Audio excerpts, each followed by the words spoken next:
Assalamualaikum warahmatullahi wabarakatuh. Selamat datang di Sahabat Bahasa. Saya Nafi dan pada video kali ini kita akan kembali melanjutkan pembahasan tentang penggunaan tanda koma. Dan aturan yang kita bahas ini terdapat sebanyak dua aturan, yaitu aturan yang terdapat pada nomor 11 dan aturan yang terdapat pada nomor 12. Sedangkan aturan-aturan yang nomor-nomor sebelumnya itu sudah saya bahas di video-video sebelumnya. Dan sebagaimana yang sudah saya katakan pada video sebelumnya bahwa yang berkenaan dengan tanda koma itu ada 14 macam aturan sebagaimana yang tertuang dalam Pedoman Umum Ejaan yang disempurnakan edisi kelima. Jadi pada aturan nomor 11 ini disebutkan bahwa tanda koma digunakan di antara nama orang dan singkatan gelar akademis yang mengikutinya untuk membedakan dari singkatan nama diri, singkatan nama keluarga, dan singkatan nama marga. Jadi yang perlu sahabat bahasa ketahui, nama orang itu adalah nama diri. Ya. Yang dikatakan dengan nama orang adalah nama diri atau bentuk kata yang menunjukkan identitas kita sendiri. Jadi ketika kita menulis nama orang, boleh itu nama kita sendiri ataupun nama orang lain, ketika ada bentuk-bentuk kata yang lain, misalnya seperti gelar akademis, maka harus kita perhatikan penggunaan tanda komanya. Tujuannya, ketika kita gunakan tanda koma, nama sebelum tanda koma adalah nama kita, dan setelah tanda koma tidak lagi menunjukkan nama kita.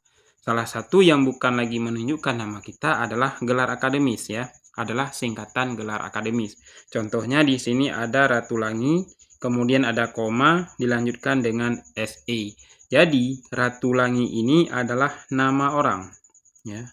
Ratulangi ini adalah nama orang, sedangkan SE ini adalah gelar akademis atau gelar akademik, atau bisa juga kita sebut gelar akademis.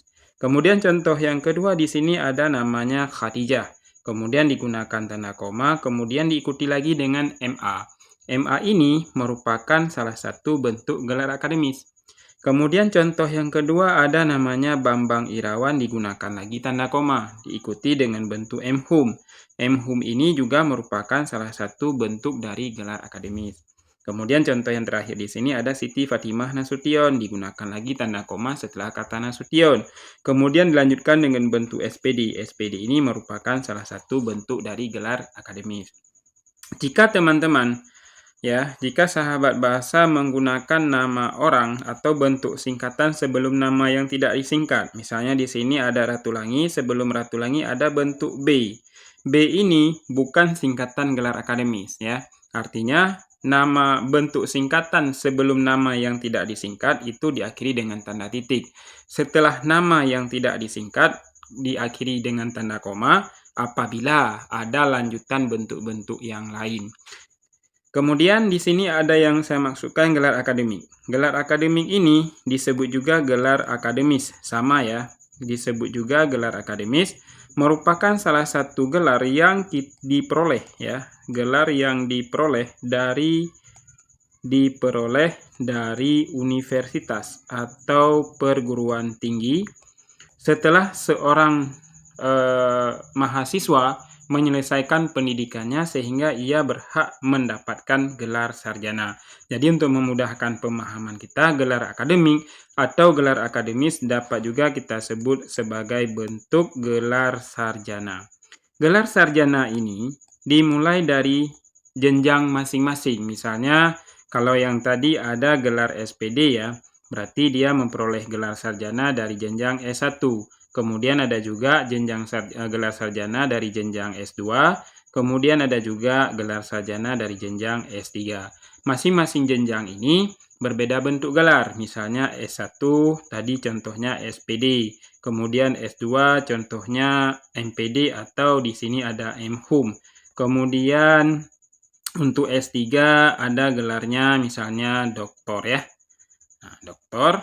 Jadi gelar ini, gelar SPD, gelar MHum, ketika kita gunakan setelah nama yang tidak disingkat, kita gunakan dulu tanda koma sebelum kita gunakan gelarnya. Seperti yang tertera pada contoh SE pada nama Ratulangi ini.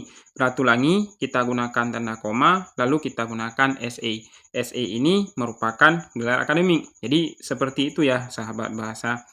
Oh ya, ketika misalnya nanti ada gelar akademik lebih dari satu bentuk pada setiap nama. Contoh yang selanjutnya di sini, misalnya ada nama Siti Fatimah. Siti Fatimah Nasution.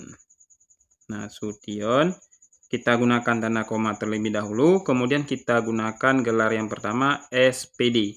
SPD ini merupakan gelar akademik, yaitu gelar yang diperoleh dari jenjang S1. Ternyata Siti Fatimah Nasution ini memiliki lebih dari satu gelar akademik. Teman-teman ingin menggunakan gelar yang kedua, akhiri dulu PD ini dengan tanda titik. Kemudian gunakan lagi tanda koma, baru lanjutkan dengan bentuk gelar akademik yang kedua, MPD. Kemudian kalau tidak ada gelar lagi, akhiri. Tujuannya, tanda koma yang pertama untuk memisahkan nama orang, ya, nama orang. Jadi Siti Fatimah ini merupakan nama orang, sedangkan SPD ini merupakan gelar akademik, begitu juga MPD, gelar akademik yang diperoleh dari S1 dan S2. Ternyata sebelum nama Siti Fatimah Nasution itu sebelum nama orang terdapat satu lagi gelar, yaitu gelar doktor. Jadi Siti Fatimah ini ada gelar 3 ya. Yang pertama ada gelar SPD, kemudian gelar MPD, dan ternyata ada gelar doktor sebelum Siti Fatimah Nasution. Gelar doktor ini merupakan gelar yang diperoleh jenjang S3 dan dia disebut juga gelar akademik atau gelar akademis. Penulisannya karena DR ini digunakan sebelum nama Siti Fatimah Nasution, maka di sini tidak perlu kita gunakan setelah DR, tidak perlu kita gunakan tanda koma, langsung diakhiri dengan tanda titik untuk mengakhiri singkatan DR tersebut. Kemudian seperti biasa kita lanjutkan nama Siti Fatimah Nasution. Kemudian begitu juga untuk contoh-contoh yang lain ya, sama untuk Nyonya misalnya. Sama, B Ratulangi juga sama. Intinya sebelum nama yang tidak disingkat tidak perlu gunakan tanda koma, tapi gunakan tanda titik untuk mengakhiri singkatan tersebut. Tanda koma digunakan apabila nama yang telah disingkat dilanjutkan dengan gelar-gelar yang lain seperti gelar akademis, salah satunya yang kita bahas pada video kali ini.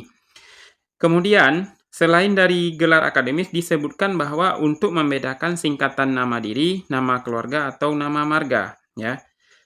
Bila nanti ada nama diri yang disingkat, maka kita tidak perlu menggunakan tanda koma. Perhatikan catatan yang sudah kita sertakan di sini. Bandingkan Siti Khadijah, MA, yaitu kepanjangannya Master of Art, dengan Siti Khadijah tidak ada tanda koma setelah Khadijah, langsung lanjutkan dengan MA, yaitu Siti Khadijah Mas Agung. Artinya begini sahabat bahasa. Ketika kita menulis nama Siti Khadijah, ya, Siti Khadijah, yang pertama ada tanda koma, kemudian kita lanjutkan dengan MA. Karena di sini ada tanda koma, maka MA ini merupakan gelar akademis. Ini yang harus sahabat bahasa perhatikan. Perbedaan nama orang yang digunakan tanda koma dengan yang tidak menggunakan tanda koma. Siti Khadijah, MA, maka setelah koma ada gelar MA disebut gelar akademis. Sedangkan bentuk yang kedua, Siti Khadijah tidak ada tanda koma, tapi tidak ada tanda koma langsung dilanjutkan dengan bentuk M.A, lalu digunakan lagi tanda titik. Artinya, bentuk yang pertama gelar akademik, bentuk yang kedua adalah singkatan nama diri. Boleh dia singkatan dari nama ayah, boleh singkatan nama dia sendiri, intinya MA ini bisa mengarah kepada singkatan nama diri, bisa juga mengarah ke singkatan nama keluarga. Jadi ini yang dimaksud dengan penggunaan tanda koma pada nama yang belum disingkat untuk menunjukkan gelar akademis, dan tidak kita gunakan tanda koma menunjukkan singkatan nama diri, ataupun singkatan nama keluarga, ataupun bisa nanti singkatan dari nama marga. Jadi ini adalah aturan yang terdapat pada nomor 11. Semoga sahabat bahasa bisa memahaminya dengan baik dan bisa mengaplikasikan penggunaan tanda koma yang diikutsertakan pada nama orang disertai dengan gelar-gelar akademik. Kemudian kita lanjutkan lagi pada aturan nomor 12. Di sini disebutkan bahwa tanda koma digunakan sebelum angka desimal atau di antara rupiah dan sen yang dinyatakan dengan angka. Tanda koma kita gunakan apabila angka desimal ataupun angka rupiah ataupun angka sen bila sebelumnya ada angka-angka yang lain. Apabila dia bukan berbentuk angka, berarti berbentuk huruf, maka teman-teman tidak perlu menggunakan tanda koma. Contohnya di sini ada 12 meter. Maaf, bukan 12 meter, tapi di sini ada 12,5 meter. Apabila tidak kita gunakan tanda koma sebelum yang 5 ini disebut angka desimal, ya, angka desimal. Kemudian ada contoh yang sebenarnya 27,3 kg. 3 kg ini disebut juga angka desimal. Ya. Kalau misalkan teman-teman atau sahabat bahasa tidak menggunakan tanda koma seperti yang kita sebutkan tadi, bahwasanya di bagian 12,5 meter ini ditulis 12, kita mau tulis 12,5 meter. Ternyata kita lupa menggunakan tanda koma. Nah, hasilnya bukan lagi 12,5 meter, tetapi menjadi 125 meter. Agar tidak salah paham atau tidak salah dalam dipahami oleh pembaca, berapa yang teman-teman atau yang sahabat bahasa ingin tulis, untuk memperjelas bahwa ini angka desimal, maka gunakan tanda koma. Kalau tidak kita gunakan tanda koma, maka angka 5 tersebut bukan lagi angka desimal. Kemudian contoh yang kedua, 27,3 kg. Kita lupa menggunakan tanda koma, yang kita tulis 273 kg. Berarti ini bukan lagi 27,3 kg, telah menjadi 273 kg. Kenapa? Karena kita tidak membedakan antara angka mutlak dengan angka desimal atau angka pasti dengan angka desimal, ya.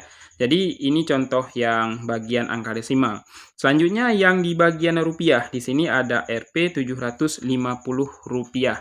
022 bentuk 0 setelah tanda koma merupakan bentuk angka rupiah yang menunjukkan ke rupiah. Kalau misalkan teman-teman atau sahabat bahasa tidak menggunakan 750 nih, tidak digunakan tanda koma, yang semula kita ingin baca 750 rupiah, telah berubah menjadi 75.000 rupiah, bisa juga menjadi 750.000 rupiah, ya, atau bukan 750.000 rupiah, sehingga tidak kita gunakan tanda koma akan membingungkan para pembaca atau orang yang melihat angka yang kita tulis. Jadi kalau misalkan teman-teman ingin menggunakan tanda koma setelah 0 rupiah 2 lagi di belakangnya, di sini ya kita harus menggunakan tanda koma. Jadi ketika dibaca oleh pembaca yang lain jelas ini angka rupiahnya berapa. Termasuk juga dengan angka sen, hanya saja saat ini sen tidak lagi kita gunakan dalam dunia transaksi, ya. Dalam dunia transaksi tidak lagi berlaku sen. Misalnya dulu ada 1 sen, ada 2 sen, 3 sen, dan seterusnya. Sekarang sen itu tidak lagi digunakan secara umum karena kita sudah berganti dengan angka uang yang lebih tinggi seperti Rp1.000 yang dimulai dari Rp500 atau bahkan ada Rp200, ada Rp100, ada Rp50, dari Rp50 sampai Rp100.000, bahkan bisa ke jutaan, miliaran, ataupun bahkan bisa ke triliunan. Yang perlu sahabat bahasa pahami, 2 angka 0 sebelum angka terakhir pada jumlah uang, gunakan tanda koma untuk menunjukkan bentuk angka di antara rupiah, sebagaimana yang terdapat pada aturan nomor 12 ini. Jadi sampai di sini dulu pembahasan terkait dengan penggunaan tanda koma yang terdapat pada nomor 11 dan nomor 12. Semoga pembahasan kali ini bisa memberikan manfaat buat sahabat bahasa semua yang sedang menonton video ini. Dan sampai jumpa pada video selanjutnya.